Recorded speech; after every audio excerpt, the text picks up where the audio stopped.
I don't feel that UltraSignUp is out to support the race directors, No, which is crazy to me. As a hosting platform, your customer is the race director because you're making money off everybody that registers for that race. But let's just say we have the Golden Hour 100, which sounds pretty cool, honestly. But we have the Golden Hour 100 we host on UltraSignUp. They make money, $14 for all 300 people that sign up for the Golden Hour 100. But I'm upset with UltraSignUp because of X, Y, and Z. I pull my race from them and go to run sign up. They lose the $14 per person. Mm-hmm. I am their customer as the race director.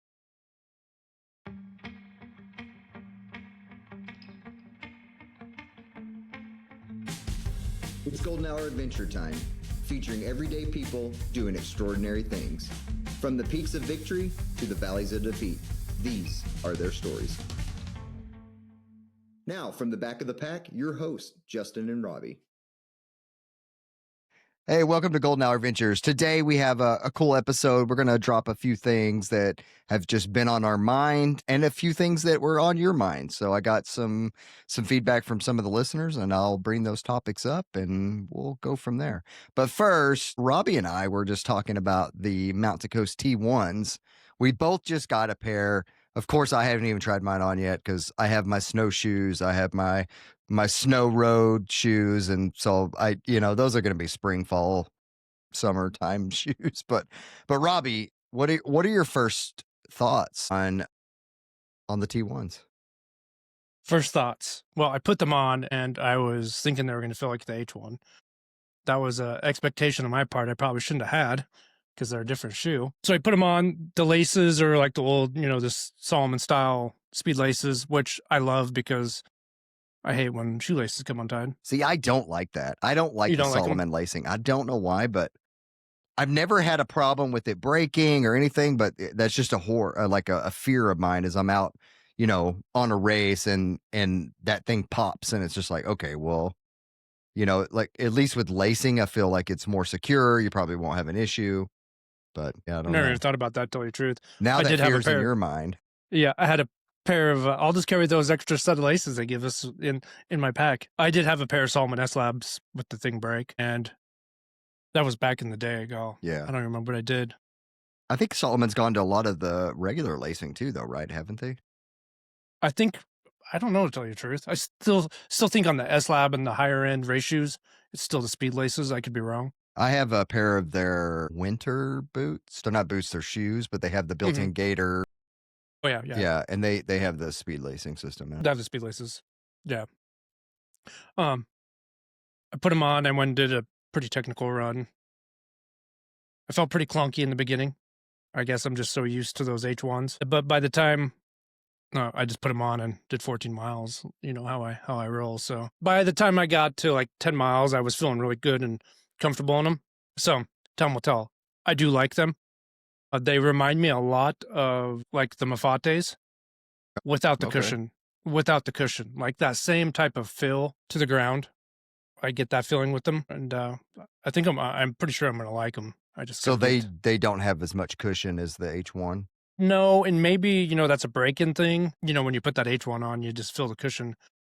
I put this one on, I didn't feel much cushion. That's weird because every Mount to Coast shoe that I've ever owned, the 2R1s and the H1s, now the T1s, every single one of them have come right out of the box, essentially broken in, not needed a period of break-in. And so that's interesting that those you think need maybe a little bit of a break-in period. I think that, so before we hit record, I was showing you how thin the tongue is. Yeah. So that could be part of the problem where my foot's just moving in there. And I'm a huge heel lock person. All my shoes, first thing I do is heel lock them. With the speed laces, you can't heel lock these ones. And they do not have the hole to, I could put a hole in there and put the laces in there if I wanted to. That could be part of it too. I had like a problem just getting them snug. You know how those speed laces, like you can't get them snug on first thing. Like with shoes, with the laces, you can just kind of snug them up and pull that thing down. It's a little bit of work with those, but I think the next run I'll dial them in better, and which will be tomorrow. And I know I'm going to like them. It's just the way they feel. Really responsive. And I really like really responsive shoes. So I'm pretty excited to go put some more miles on them. Yeah. No, that's cool. Man, Mountain Coast is just, they have really just dropped it. Like they've come in swinging. Like they've, I know you don't run roads, but there are ones, their original shoe that they came out with, phenomenal. They probably the best road shoe I've ever worn. The H1, oh my gosh, we've talked about that as much as we possibly can, black and blue in our face, Yeah. And then now the T1s. I just got a set. I'm pretty excited to wear them, but like I said, I have my winter shoes. I'm not going to mess my rotation up, and so they're probably going to sit in the box until springtime. Now And you'll so have a brand new pair of shoes to put on. it'd be cool to test them out because our trails get super muddy and kind of gross in the spring and early summer. So it'll be kind of cool to put them through the works. But we don't really have technical trails. That maybe just is the one point of when our trails are a little technical, I guess, because they're wet and there's the mud. So I'm kind of interested to see how that Vibram sole does in those conditions. But yeah, for the most part, our trails are the H1 worthy. Nothing major, but. So it'll be interesting to see how they fare. So, hey, an update while we're talking about shoes, the whole Norda thing got handled. So if you guys haven't been following, I don't know if we talked about it on here, but I No, we haven't bought talked about it. the 001 G spiked was going to be my winter shoe this year. Typically, I just take a pair of shoes and I spike them out, add spikes to them. I call it spiking out because it sounds cooler. This year, I decided I was going to spike a pair of shoes, and that was going to be kind of my road shoes, which are the H1s. And then I was going to buy some trail shoes, and those were going to be my primary trail winter type shoe that have spikes already embedded in them. So I went with Norda based off the recommendations of a few guests that we've had on the podcast that wear Nordas and, just love supporting a small company. But the 001s do not have padding in the heel. And those things ripped not necessarily like the bottom of my heel, but like the side, like my Achilles area, Yeah. just destroyed them, ripped them apart. And so immediately got on, with customer service and was working some stuff through them. They recommend that you size up on your shoe, half size with the 001s. That's what I did. So thinking already, maybe I shouldn't have sized up. I should have just went with my normal size because I think they were too big and that rubbing, it's awful. They don't have padding, so then you're just getting ripped up by this, like, I want to call it metal. It's not metal, but it's just like destroyed my heel. Isn't it Dyneema? It is, yeah. That's what it is, yeah. So so that stuff's already like freaking sandpaper. yeah, man, it sucked. So anyway, in the end, I ended up getting a pair of 002s from them. They don't have as much cushion in them. They're a little bit lower to the ground. They do have a padded heel. I've not even tried them on yet, so I don't know what they feel like, but working with customer service, they had me measure my foot twice to just ensure that it was the right size and we sized everything correctly. But yeah, I had a decent experience. I think I took a little bit of my anger out on the customer service based off they were just trying to help me out and get me in the right set of shoes. But I had a good experience with them. I probably will not buy Norda again because it's just hard to size the shoe. Like I want to buy a shoe that I know is going to fit. Like you can't buy Nordas in a lot of stores. So it's hard to say, okay, size up for this. Well, if it doesn't fit, then what, And so nothing against the company. They're, from my experience with them, they've been great. Support a small business and a small company if you want. The whole sizing up thing and, they weren't right. And then who doesn't have a padded heel anymore? That's weird to me. It ripped my stuff apart. They made good. I ended up getting to keep the 001s because they had blood all over them. I don't think it was, more of a bio issue to send them back, but so I kept the 001s and then they gave me a set of 002s. So yeah, that was my little experience with Norda. Probably won't buy another set unless I can try them on in store. I have so many shoes now. I don't like. I have the T1s and now the 002s just sitting in a box, and I'm gonna have to sell some of my old trail shoes that I don't wear anymore that have no miles on them, just to make room for it. When I was in Utah over Thanksgiving, I went to a shop. The shop was cool, Runner's Corner. Yeah, Justin's been there. It was funny because I was telling him about it, and he was like, yeah, I went there. Anyways, they had Norda. They had all the new shoes. They had Nordas there. They had Mountain Coast there too. And I was talking with one of the, the guys selling the shoes, and I was like, man, you're the first store I've seen sell Nordas. And he goes, yeah, we buy quite a bit of Nordas, and we sell them for cheaper than you can get them online. And I was like, what's up with the sizing? And he just shook his head. And he told me, he's like, I don't understand this. He goes, with how expensive these shoes are, you'd think they would have their foot pattern right. Then he went through, he has all the Nordas, and he told me about, what he thought. The 005s, he's like, those are a race shoe. He goes, I would not wear them in training, anything more than 10 miles. And he goes, I probably wouldn't race anything more than a 50K in them because they're so hard. He said they're light and nimble and you feel the ground, but just not a. So then I asked him about the other shoes, and I was asking him if they had the T1s in my size. And he goes, no, but I got a pair in the back that are mine if you want to try them on. I was like, no, I'm good. I was like, I don't even want to try these Nordas on because, I'll probably drop $350 on a pair.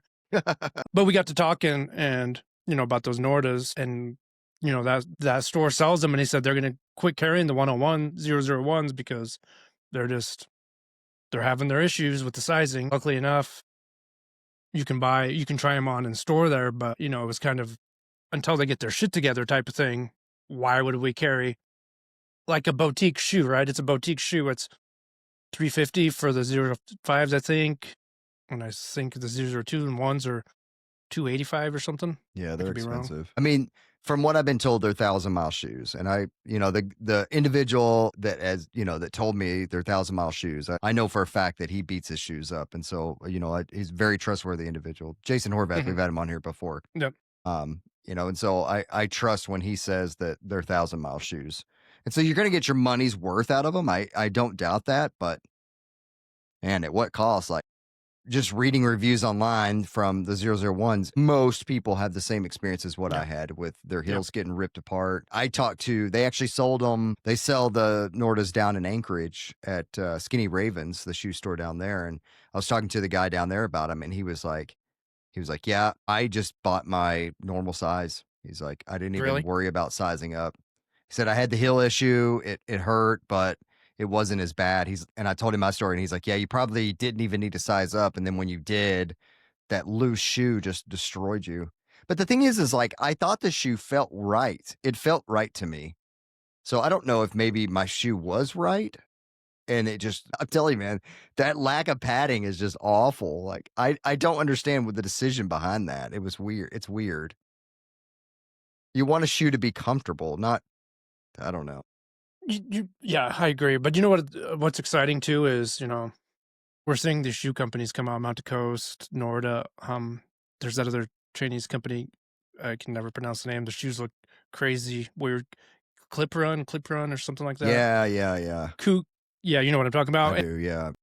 I've heard tons of good things about those, watching reviews on YouTube. People are loving those. But I think it's great that we're getting these other shoe brands out there that are, like you said, coming out swinging. Yeah, it's taken a while for Mountain Coast to finally come. It takes usually, a while for all of them. But with where I've seen Hoka go, I would rather, put my money into a small company that wants to put a shoe out there that wants to be for the consumer. If you get on Hoka's site, they have shoes and boots for everything. Like, they become more of a social status type of shoe. When I was with Brooks, like, it was the same thing. It was more like, they had us doing these reels and these campaigns about lifestyle stuff. And I'm like, you're a running shoe brand. Why are you trying to get away from your roots? Like, your roots are running. That's where you made your money. That's where you made your brand, was in running. Now you're making this big shift to lifestyle just because Hoka did it. And I don't think Hoka did it purposely. I think it was their cushion shoes, and they were really the first big cushion shoe to come out. And, I hate to say this, but a lot of the older folks who need the cushion in a shoe went out and got a pair of Hokas. And then all of a sudden, these doctors are recommending that, hey, go get a pair of Hokas. Their cushion is going to make your feet feel good. And so now all of a sudden, they become a lifestyle shoe when that wasn't their intention. But why not why not buy into that? That's exactly, you're making a lot more money probably on the lifestyle side of things than you are on the running side of things. Agreed. And I think so, if you look at Nike, when I was growing up, Nike was basketball shoes. It was Air Jordans. yeah, but Nike's always kind of been the lifestyle. But now now they're huge lifestyle, right? People don't even think about Nike as a performance shoe for any sport, in my opinion. They look at it as a lifestyle shoe. Yeah, you have your basketball shoes. They do have their runners. Everybody knows that, but it's like, I don't know. I've always kind of thought of Nike as I've never really thought of Nike as the brand. Sorry, my mic kind of died on me here. I unplugged my headphones so that I couldn't hear myself. I've never really thought of Nike as running. I mean, I know they have running, but I don't know. I'm there with you. I grew up in the Jordan days, watching him and, bringing up. And then, I had couple pair of Jordans myself. And so like, I've always thought of them as like the basketball, the lifestyle. I mean, yes, I know they have running shoes, but you don't go into a store and be like, oh, I need those Nikes. But you know what I mean? Like, I don't know. I just, out of all the people we know that run, how many wear Nikes? Very, very few. I seriously don't know anyone that wears. Exactly. In my personal square space, whatever circle, I don't know anyone that wears Nikes. And then the way they support their athletes, like, like reading some of the books, like Kerry Goucher's book, like there's no way I would want to support a company like that. When I was looking for a new shoe after the whole Hoka thing, like their drop is like wearing high heels to me, like 13 on some of their trail shoes. I'm like, what? 13? 13's insane on trail shoes. Yeah, I'm like 8 is max on trail shoes. Right, and a lot of them are in that higher thing, and I don't know, not my Brooks style, is doing the same thing though. They're having these artists come in and design their Calderas, their Catamount or Cascadias, like they're tried and true Cascadias, coming in and developing like a road lifestyle wearing Cascade. I'm like, what are we doing here? Like, you're trying to be taken serious in the trail running world, and then you have somebody wearing Jinko jeans because those are back in style apparently. Somebody's wearing Jinko jeans with Cascadias, and I'm like, what is going on? What is this? It's weird to me. It's weird. So I don't know. And they've completely redesigned all their shoes. They're not comfortable anymore. I don't know. Yeah, I'm interested. What was the Ghost Trail shoe? Now I am interested in that. I'm interested in that too. But I couldn't wear it because the drop's too high for me. But so they had the Divide, which is I think they just took the Divide and rebranded it. So think of the H1, and that's essentially what it is. It's the road to trail. It's that low 2 millimeter lug, something that you can wear both, gravel roads or non-technical trails. They had the Divide, and they did it all the way up to like the 5 or 6. And then this year they came out with the Brooks Ghost, and the Divide is no longer there. So I think they just took the Divide and rebranded. I haven't tried a pair on yet. I don't know anything about them. One of my running partners is a huge Ghost fan. He wears nothing but Ghost on trail and road. It doesn't matter. And so I think he's going to be pretty dialed in on some of those. So I'll have to ask him if he's tried them yet. But yeah, I think the Divide is just rebranded into the Ghost Trail. And if you don't have a technical trail and you're running pretty buttery, soft, like ours are kind of grassy, rooty type things, like they're not bad shoes. They're actually really nice. I wore them on our local marathon up here, the Equinox Marathon, and they worked great. And so you kind of have a road shoe feel to it, but with the 2 millimeter lug. So exactly like the H1s. I mean, I wouldn't say they're as comfortable as the H1s, but yeah, there's the same philosophy behind the H1. Well, continuing on our rant, let's keep going here. Yeah. I think, we've talked a little bit about it and we've hinted a little bit about it, but I think we need to talk about UltraSignUp. Yeah. I was, I wouldn't say doing research for this talk, but just looking what people are saying and where people are at with UltraSignUp. For me, UltraSignUp, it's a tool, but I don't go to those races that require that. There is a couple, but I don't think they use UltraSignUp. San Juan Solstice, that's another one that, it's 50 mile or sells out in minutes. I don't know who they use. I should probably look, but yeah, it's been a kind of a shit show ever since Crazy Mountain with UltraSignUp. Well, obviously this is not the first time this has happened. So last year it happened to me again. I just happened to be on the good side of it and actually got in. But with Kettle Moraine, it sold out in seconds or minutes, whatever you want to call it. But Influx, and it shut down UltraSignUp. Well, I think Javelina was the same, but Javelina was at midnight and Kettle was in the morning at like 6. And so, but both of them broke UltraSignUp. The same thing happened with Cocodona. Yeah, Cocodona. Actually, I had Casey Licktide reach out to me and said, hey, that same thing happened to me. I tried to register for Cocodona. I got in and was later told, now I'm on the wait list. And it's just like, I don't understand when you are the registration page for ultras marathons. Like, yeah, there's Run Sign Up. There's all of these other brands that will host a ultra marathon. But when you think of signing up for an ultra marathon, where does your brain go? It goes to UltraSignUp. When you're researching races that you want to run for the year, where do you go? You go to UltraSignUp. So UltraSignUp is used for everything. I think they're a great platform. I think that they've done a lot of good. They give back to the community. They have an awesome podcast. They have great newsletters and weekly letters that come out. They host group runs, different locations. I think they do a great job. The one thing that they fail on is the thing that keeps them going as a business is their platform of signing up for ultra marathons.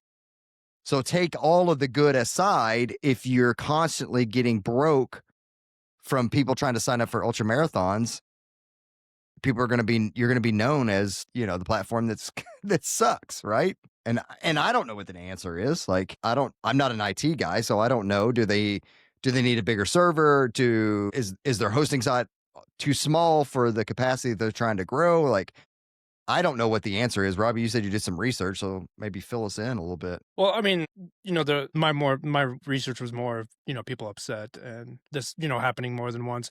One thing I do know with, credit card systems, though, is like at a gas station, right? You got multiple people using their debit card or credit card all at once, and it goes into who you're using as a third party. I would like to know is what third party system UltraSignUp's using. If they can't handle that, and every time someone clicks submit and it's getting tied up in the payment part, that would push everyone back. Then, with Crazy Mountain, whole link in your thing to your 100 miler or your qualifier to that. Is that slowing it down? Not really, because that was just on the typical page. Like, all you had to do is just drop a link. It's just one more step that you had to do. But you know how when you go through and you choose like a medium shirt and, XYZ, it was just in that same like list of questions. So, well, I understand that. But once you hit submit, when it starts thinking what it has to do, is it getting all tied up? It's got to get that link somewhere. It's got to get that shirt size somewhere. I was talking to Megan, which is the race director for Crazy Mountain, and she said that is their verification. So I don't think it goes through anything. I don't think it pulls anything on UltraSignUp. It's her to go in there to verify that you've actually ran a race that qualifies you for it. And so I'm just wondering if it could slow it down. You're exactly right. All these things can slow it down. This is just perfect world. This is what I think. With these crazy races, if it's that big, they're going to a lottery, that will solve that problem. But let the people in when they sign up, then you do all the bullshit after. You know what I mean? Yeah, no, I got you. Like shirt size, all that stuff. Like, I can't remember which one I was trying to register for. And, every time I clicked on something that froze, it must have been something that sold out fast. Might have been San Juan Solstice. I can't remember which one it was for, but every time I clicked on something, it just froze. Like, all I want to do is register and get my spot in the race. Shirt size, qualifiers, all that stuff can come after. Yeah. In my opinion. But that's me. I don't know how UltraSignUp wants to do that. And I don't know I guess in the end, what are the race directors' expectations of UltraSignUp? And what are the expectations that UltraSignUp requires the race directors? Now, talking to multiple race directors, because I have a lot of friends that host races off of UltraSignUp, and then also talking to the Crazy Mountain 100 race director, Megan, I don't feel that UltraSignUp is out to support the race directors. No, which not at is all. It's crazy to me. Yeah, I agree. I've heard nothing. I've never heard anything good come from the experience of a race director dealing with UltraSignUp, which is wild to me because as a hosting platform, your customer is the race director because you're making money off everybody that registers for that race. But let's just say we have the Golden Hour 100, which sounds pretty cool, honestly. But we have the Golden Hour 100 we host on UltraSignUp. They make money, $14 for all 300 people that sign up for the Golden Hour 100. But I'm upset with UltraSignUp because of X, Y, and Z. I pull my race from them and go to run sign up. They lose $14 per person. I am their customer as the race director. And let's be I honest, think they cater more to the runner than they do the race director. And let's be honest, Crazy Mountain would allow 200 people, right? Yeah, I think 200. That's what their allows. What's the profit off that for UltraSignUp? Nothing. I don't know what they take. You know what I mean? But it's not 14, like 15 bucks, I think, is what the fees are maybe to host. I have no idea. I'm not a race director on there, so I don't know. But this is what my point is it's a capped race of 200, and the profit probably isn't that big for them. Whereas if you got a race that we'll use Javelina. What is there, 1,000 people out there at Javelina, Black 1,000. Canyon? Yeah, 1,000. So let's make sure that works for them because we're going to make a whole bunch of money. I know. I don't. When the guy that started UltraSignUp, I can't remember his name. Old school. Everyone loved him. Then when he told people that he was selling, a lot of race directors went to somewhere else because, like you said, they're not in it for the race director. Trying to get a refund from UltraSignUp, you can't do anymore, right? Back in the day when that guy used to own it, if something happened and you couldn't run that race, he would work something out with the race director, or figure something out to get you something or a deferral. Right now, as soon as you click that thing, it says no refunds. So it's like we've all said, the Ticketmaster of ultra running. Well, I think the refund thing, UltraSignUp doesn't give you refunds. It's up to the race director's policy on the refunds. Where does that? Yeah, and I don't think it goes back through UltraSignUp. I could be wrong. I don't think it does. It goes because I've dealt with race company. Yeah, I've dealt with Ultraverse with another one of their races, and they personally gave me credit for something. But yeah, because they've already taken their money and paid their fee. UltraSignUp could care less. Yeah, exactly. They've already made their money. And I kind of understand giving that power to the race directors versus, you got to think about it. If you host a race on UltraSignUp and I register for your race, and then all of a sudden I don't want to be in your race anymore, so I go to UltraSignUp and they're like, yeah, I don't care, it's not my race, and they just give you money back, then it becomes like a tracking nightmare, and then you're like, well, where'd that money go? So I do understand that point of it, like giving that to the race directors. It's up to the race director's policy for deferrals or refunds, because of the whole point. UltraSignUp doesn't care. They already got their money. Like, hey, we're going to give you everything but the $15 that it costs, and you're going to be like, all right, cool. That makes sense. So no, I agree too. Yeah. I agree too. It's up to the policy of the race, the race director, the race company. Because when, people sign up for a 100-miler, that money goes into logistics and aid and everything else, permits. So that money is already being spent. Yeah. Before the race even happens. Yeah. A lot of times I know that money's already gone before that. And we've seen that with some, other 200-mile races where who knows where that money went. It's none of our business, but it's not there. So I get that too. And with how, popular this hobby's becoming, sport, whatever we want to call it, I really think some other people need to step up and create something, another sign up. Like we've spoken. There are things though, and they just haven't been successful because everyone's going to turn to what they know, right? Mm-hmm. Like if we had Golden Hour sign up, we're nobodies. Nobody knows who we are. and we host 10 races, right? Because you're not going to get a bunch of races all at once, and they're not going to be big races. And then eventually our platform's probably going to cost us more money than what it's worth to run, so you got to drop out the gate a bunch of races. And so, run sign it's up, all about, and I forget what the other one, the road running one is, but there's two big ones that are on there, but I've heard they have issues too. So it's not just us. It's just, this is what we're affected by. Yeah. Well, I think, in the end, a lot of, the bigger races don't sell out so fast. And, Or they do a lottery system. Or they do a lottery.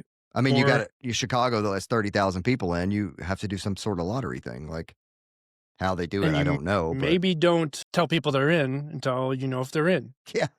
You maybe be like, okay, we've got your number. We've got a place holding for you. We will, whatever it is. And then, because UltraSignUp will give you a confirmation, right? You were signed up and blah, blah, blah. We've taken your money. I think where we've seen with the live coverage with, Jamil and his stuff, I think there is some interest somewhere that can create a better UltraSignUp. I think Aravaipa is going to have their own.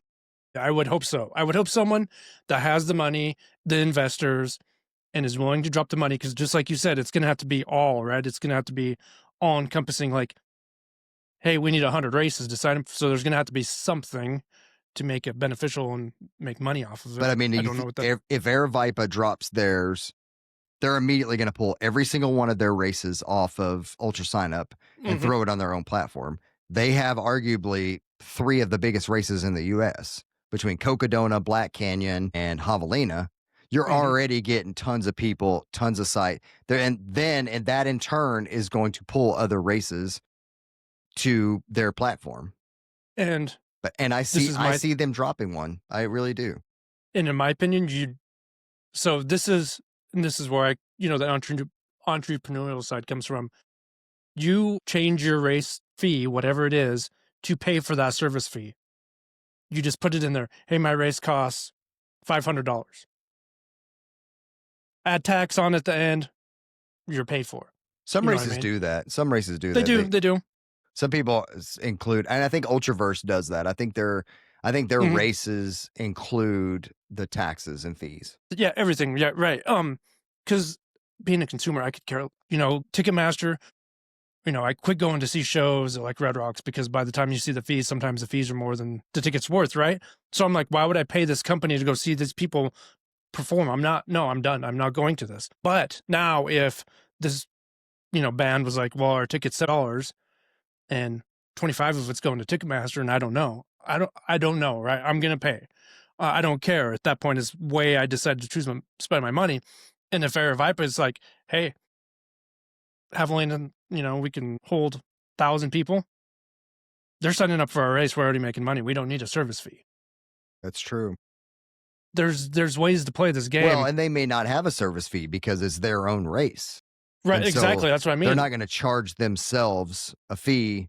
I mean, maybe they will to keep. I mean, so you have to keep the lights on somehow, so you have to pay for the servers. But maybe in the first year or two, they have to have a fee to keep that service on. But then once other races start jumping in, you charge them the fee, and then all of a sudden, Aravaipa's races, 4,500 races that they currently have. I don't know how many ultras there Aravaipa has, but all the races that Aravaipa has, you don't have to pay fees for those. So boom, then you're automatically be like, oh, you know what? I'm going to go run another Aravaipa race. They already do, as far as I'm concerned, the best job in racing that I've seen. They are setting the standard for what races should look like. And, a lot of race directors maybe not want to hear this, but they have the investment and the infrastructure to do it. They do. They're not a mom and pop. They're a large company. They're big. And so moving parts. But they do a stand-up job.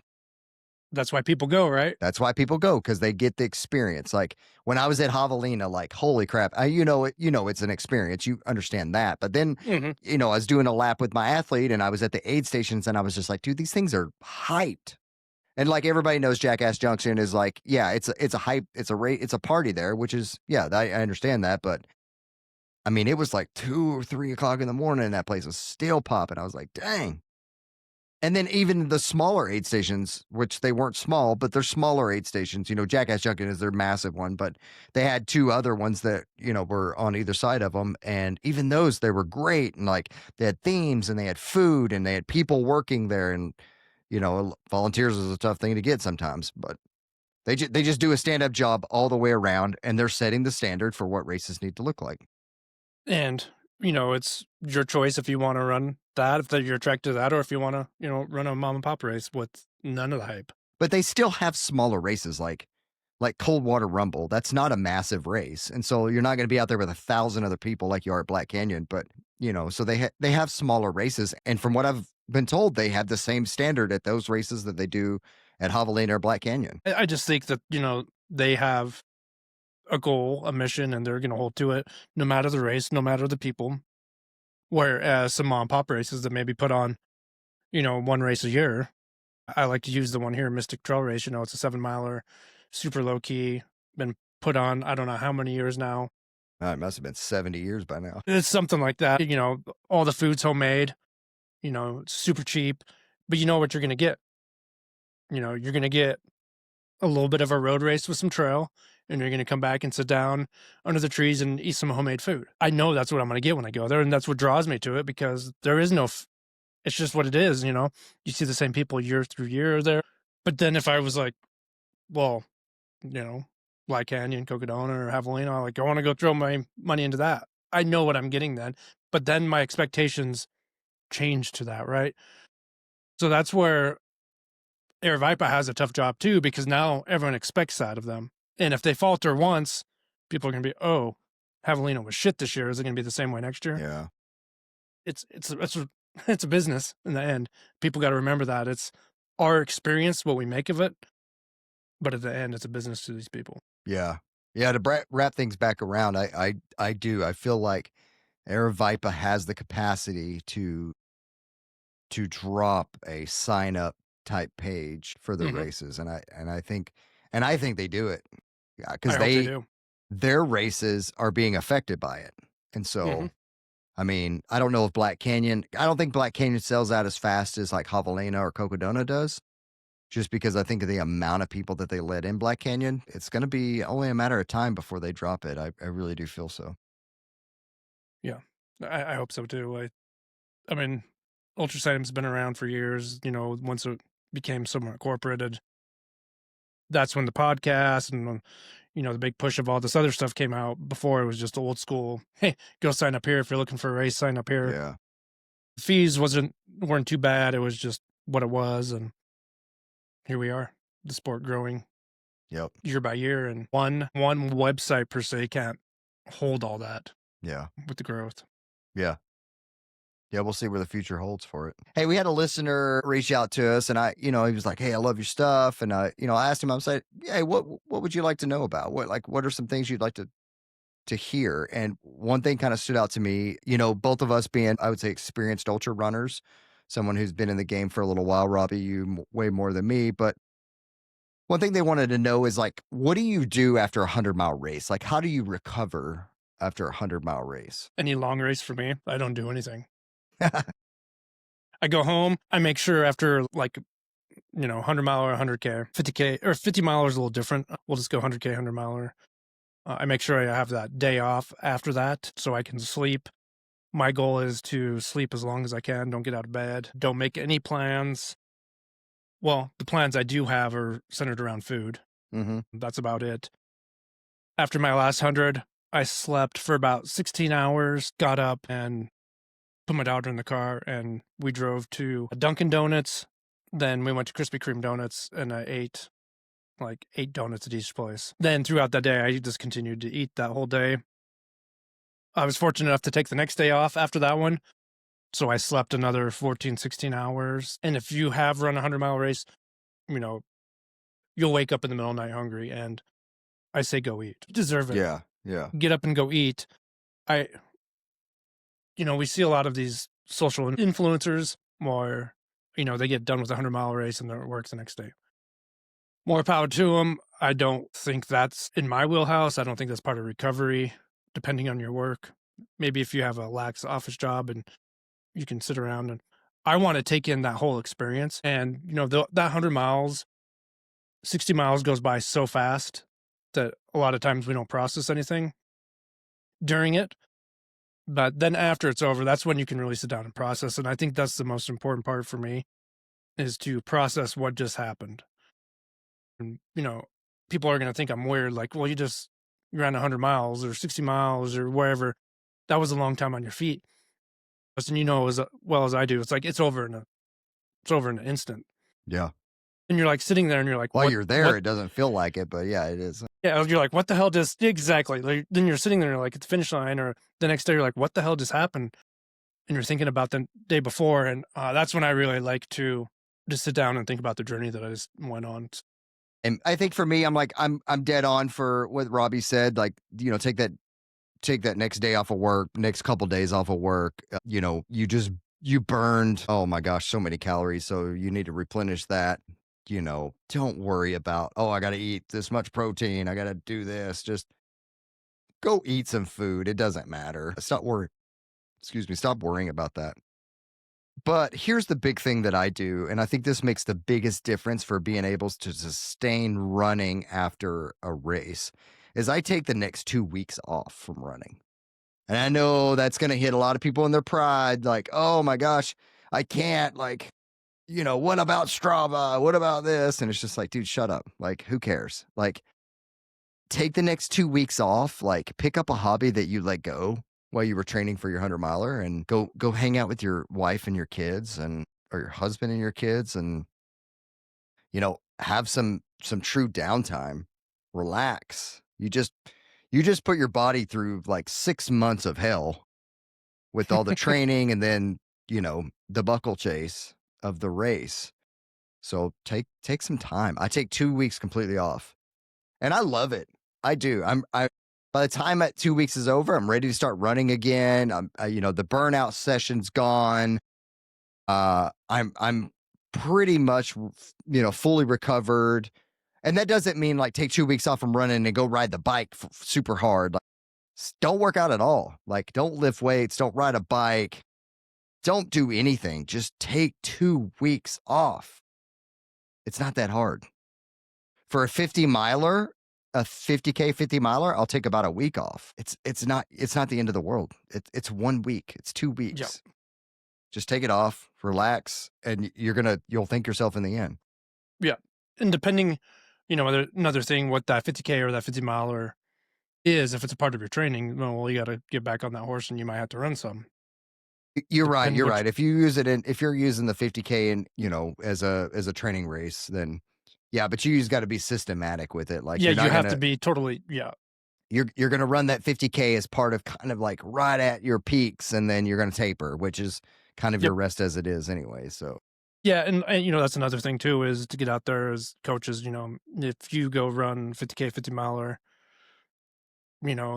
if you were at 50-mile weeks, that next week could be, depending on the race, maybe 25 miles. Yeah, exactly. So don't think we're gonna give you some crazy stuff, or you should go do crazy stuff. Remember, that's part of the recovery. You just did a big effort, recover, so that following week or the following week after that, you can show back in your A game, because your miles are going to kind of, either depends where you're at, are going to be what they're going to be. But don't, people think they need to get back out there and get on that horse right after these big things. And it's not my style. And I wouldn't put my clients to that either. And I think both Robbie and I are kind of on the lines that we run like one big race a year, maybe two, if they're split pretty far apart. I've run 200s in a year, but one of them was in March and the other one was in August. And so I had plenty of space in between them. I don't run the back-to-back hundreds. I don't see the longevity in that. Maybe I could be wrong. I just, I don't know. This is a hobby to me. Yeah, it's a hobby to everybody. It's a hobby to everybody. Yeah. Unless you are a professional athlete, which is the very small 1%, it is a hobby.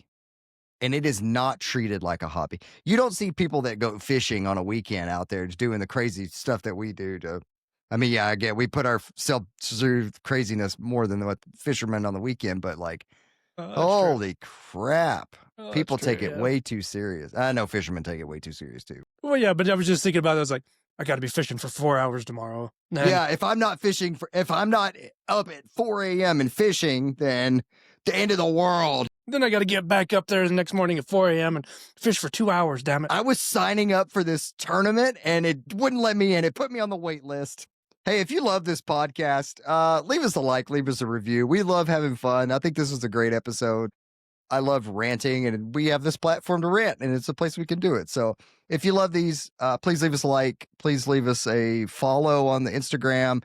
Robbie's busting his butt on YouTube. Get over there and subscribe to us. And drop us a DM. Tell us what you want to hear. Like we love hearing from you. So do all the things, and as always, we'll see you on the trails.